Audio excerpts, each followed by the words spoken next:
इस वीडियो में हम पढ़ेंगे एब्जॉर्प्शन कॉस्टिंग या फुल कॉस्टिंग के बारे में। मैंने अपनी प्रीवियस वीडियो में डिटेल में बताया था कि एब्जॉर्प्शन कॉस्टिंग और मार्जिनल कॉस्टिंग क्या होती है। अगर आपने नहीं देखी हो तो उस वीडियो को ज़रूर देखिएगा।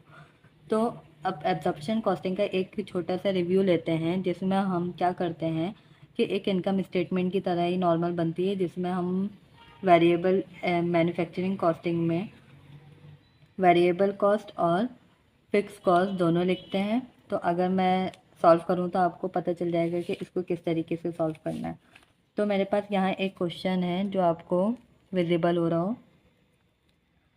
तो सबसे पहले हम क्या करेंगे कि जैसे हम अपने इनकम स्टेटमेंट में सेल्स लिखते हैं सबसे पहले, तो मैं क्या करूँगी, यहाँ पे अब कॉलम बना दूँगी। मेरे पास यहाँ 3 ईयर्स का डेटा दिया हुआ है, ईयर 1, ईयर 2, ईयर 3।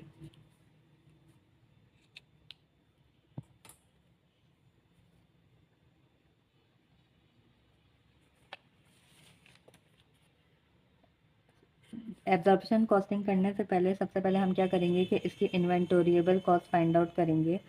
अगर मैं यहाँ पे सेल देखूँ मेरी, तो हमारे पास जो सेल हुई है वो 80,000, यहाँ यूनिट लिखे हैं 80,000, 60,000 और 90,000। और जो सेल प्राइस है वो 25,000 है। तो अगर मैं 25 को इन सब से मल्टीप्लाई कर दूँ 80,000, 60,000 और 90,000 से, तो मेरे पास आंसर आएगा यहाँ पे 20 लाख, 15 लाख, 50K। अब इसमें मैं cost of goods sold minus कर दूंगी। Cost of goods sold per unit की वैल्यू फाइंड आउट करने के लिए हम क्या करेंगे, जितने भी हमारे पास मैन्युफैक्चरिंग कॉस्ट है, direct material, direct labour, variable manufacturing overhead, और ये जो टोटल कॉस्ट बन रही है हमारे पास 16 बन रही है। इसके अलावा हमारे पास एक और हमें कॉस्ट लेनी है, वो है फिक्स एफओएच। फिक्स एफओएच हम किस तरीके से फाइंड आउट करेंगे, हमारे पास है budgeted fix manufacturing overhead is 4 lakh per year and fixed selling and administrative cost is 37,500। तो इसको हम किस तरीके से फाइंड आउट करेंगे, हमारे पास फिक्स एफएच तो नहीं दिया हुआ, तो हम फाइंड आउट करेंगे, यहाँ पे लिख देती हूँ फिक्स एफएच फाइंड आउट करने के लिए जो बजटेड एफ फिक्स मैन्युफैक्चरिंग है, बजटेड फिक्स मैन्युफैक्चरिंग हमारे पास है, उसको डिवाइड कर देंगे प्लान प्रोडक्शन यूनिट से। प्लान प्रोडक्शन यूनिट हमारे पास यहाँ दिए हुए 80,000, तीनों ईयर की 80,000 है, तो यहाँ पे प्लान प्रोडक्शन से डिवाइड कर देंगे। 4 लाख को डिवाइड करेंगे 80,000 से, तो आंसर आएगा 5। अब मुझे क्या करना है कि इन्वेंटोरिएबल कॉस्ट फाइंड आउट करनी है।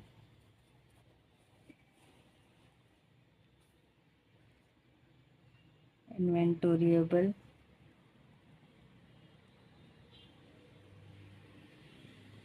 फाइंड आउट करने के लिए ये जितने भी टोटल वेरिएबल मैन्युफैक्चरिंग कॉस्ट थी 16 थी मेरे पास, 7.50 प्लस 2.50 प्लस 6 प्लस, और ये फिक्स एफओएच जो है 5 है, इन सबको प्लस करेंगे तो मेरे पास आंसर आएगा 21। अब इसका मतलब ये जो है ये इसकी cost of goods sold per unit की है। अब जितने यूनिट सोल्ड आउट किए, जितने यूनिट सोल्ड आउट किए उन सब से हम मल्टीप्लाई कर देंगे, तो मेरे पास आंसर आएगा 1680 के, 1260 के और 1890 के। इसको मैं माइनस करूँगी तो आंसर आएगा 320 के, 240,360 के। ये मेरे पास आ गया ग्रॉस प्रॉफिट। अब हम क्या करेंगे, एक्सपेंसेस माइनस कर देंगे। जो हमारे पास एक्सपेंसेस हैं वो हैं, जो सेलिंग एक्सपेंसेस होंगे उसको माइनस करेंगे। तो मेरे पास यहाँ है 0.50 पर केस है। सेलिंग एंड एडमिनिस्ट्रेटिव एक्सपेंसेस है 0.50। अब जितने यूनिट सेल किए हैं यहाँ पे यूनिट लिखे हुए हैं 80,000, 60,000 और 90,000। इससे मैं 0.50 से मल्टीप्लाई कर दूँगी तो मेरे पास आंसर आएगा 40,000, 30,000 और 45,000। अब fix selling and administrative expenses मेरे पास हैं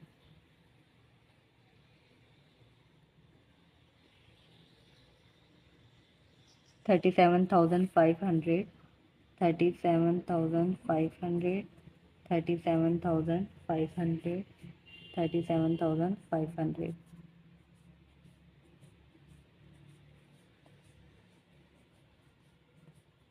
अब मैं 320K को इन दोनों को पहले प्लस करूँगी और इससे माइनस कर दूँगी तो मेरे पास आंसर आएगा 242,500, 172,500 और यहाँ आंसर आएगा 277,500।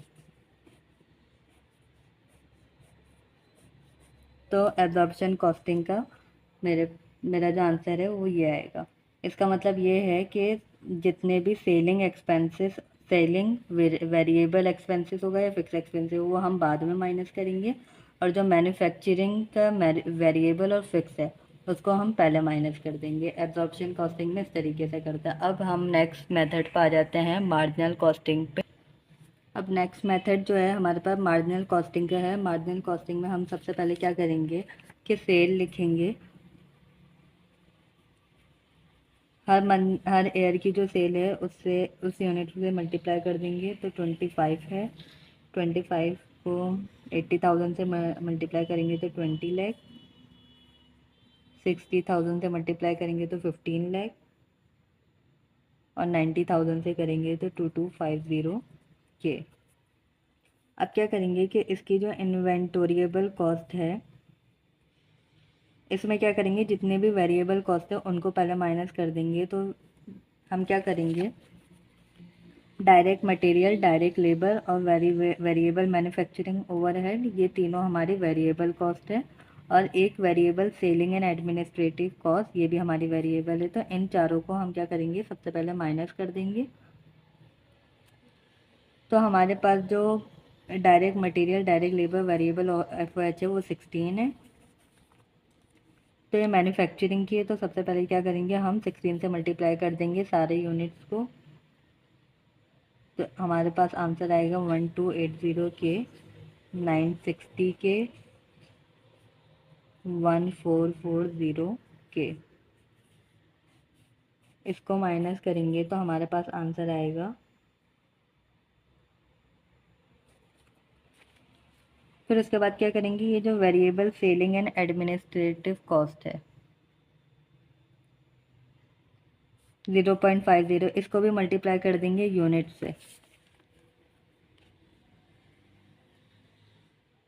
इसको लिख देते हैं वेरिएबल सेलिंग 0.50, इसको भी यूनिट से मल्टीप्लाई कर देंगे। अभी इसको माइनस नहीं करेंगे तो आंसर आएगा 40,000, 30,000, 45,000। इन दोनों को माइनस कर देंगे 20 लाख से, 15 इन सब सेल से माइनस कर देंगे तो मेरे पास आंसर आएगा 680 के, 510 के, 765 के। ये मेरा टोटल कंट्रीब्यूशन मार्जिन आ जाएगा। टोटल कंट्रीब्यूशन मार्जिन का मतलब ये होता है कि सेल में से जब हम वेरिएबल्स को माइनस कर देते हैं तो बाकी की जो अमाउंट होगी वो फिक्स कॉस्ट का रोल प्ले करेगी, और जब फिक्स कॉस्ट भी माइनस हो जाएगी तो बाकी जो हमारे पास बचेगा वो सिर्फ नेट इनकम या नेट लॉस ही बचेगा। अब क्या करेंगे, फिक्स एक्सपेंसेस माइनस कर देंगे।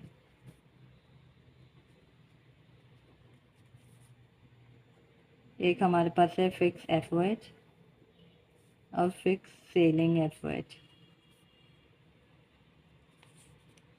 तो फिक्स एफओएच जो है हमारे पास, जो पीछे फाइंड आउट किया था उसको हमने किस तरीके से किया था कि 4 लाख को डिवाइड कर दिया था बजट प्लान प्रोडक्शन से 80,000 से, 4 लाख को 80,000 से डिवाइड किया था। तो हमारे पास जो आंसर आया था वो 5 आया था।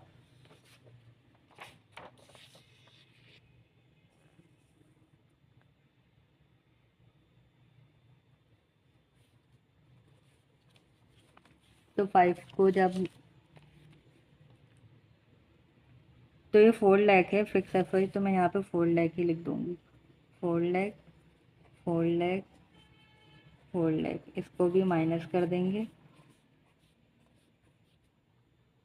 और फिक्स सेलिंग एक्सपेंसेस है 37,500, 37,500, 37,500, 37,500। अब 680K को इनसे माइनस कर दूंगी, टोटल कंट्रीब्यूशन मार्जिन से इनको माइनस करेंगे तो मेरे पास आंसर आएगा 242,500, 72,500, 327,500। ये मेरे पास आ गया नेट प्रॉफिट।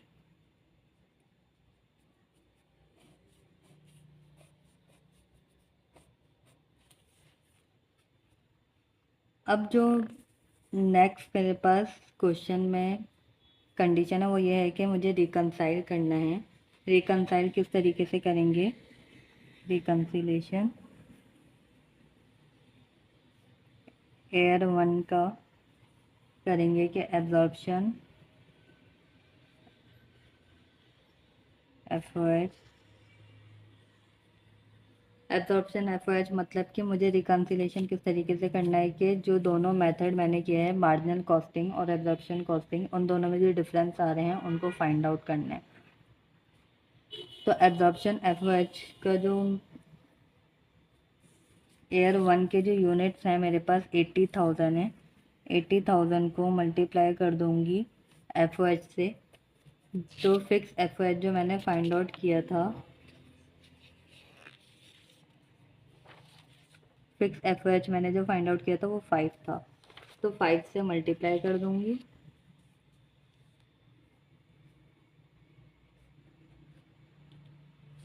तो मेरे पास आंसर आएगा 4 लाख।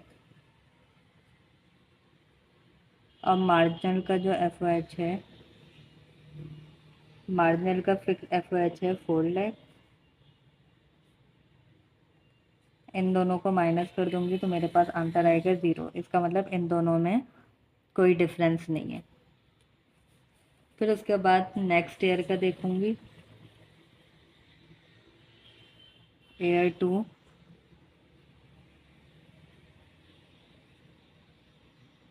एब्जॉर्प्शन एफओएच,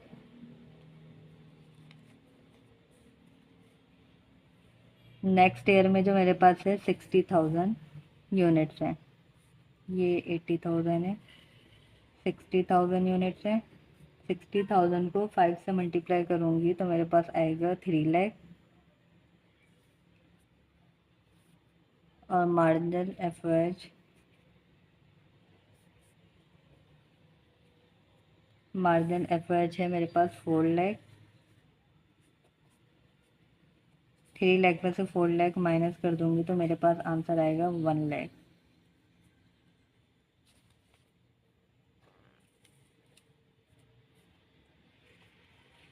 अब ईयर 3 देखते हैं। ईयर 3 में क्या है? एब्जॉर्प्शन एफओएच, ईयर 3 में जो यूनिट्स बने हैं वो 90,000 के हैं। 90,000 मल्टीप्लाई बाय 5, 45। और मार्जिनल एफओएच है 4 लाख। 4 लाख से माइनस कर दूंगी तो मेरे पास आंसर आएगा 50,000। अब क्या करेंगे,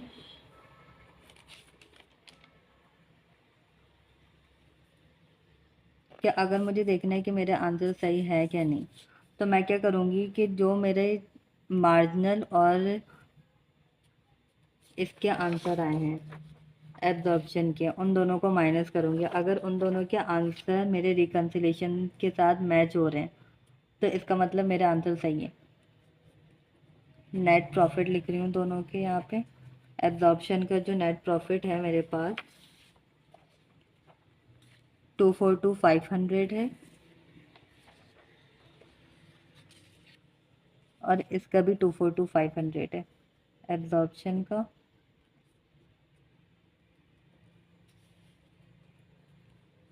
नेट प्रॉफिट 242,500 और मार्जिनल का भी 242,500। इन दोनों को माइनस करूँ तो मेरे पास आंसर ज़ीरो आ रहा है और रिकन्सिलेशन में भी आंसर ज़ीरो आ रहा है। फिर उसके बाद एयर 2 का देखूँ तो जो मार्जिनल का जो नेट प्रॉफिट है वो 7,2,500 मार्जिनल का, और एब्जॉर्प्शन का है मेरे पास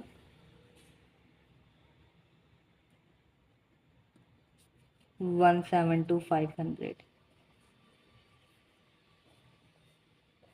तो मेरे पास बचेगा 1 लाख। तो रिकन्सिलेशन में देखो इधर भी 1 लाख है और जो एब्जॉर्प्शन में आंसर आ रहा है वो भी 1 लाख है।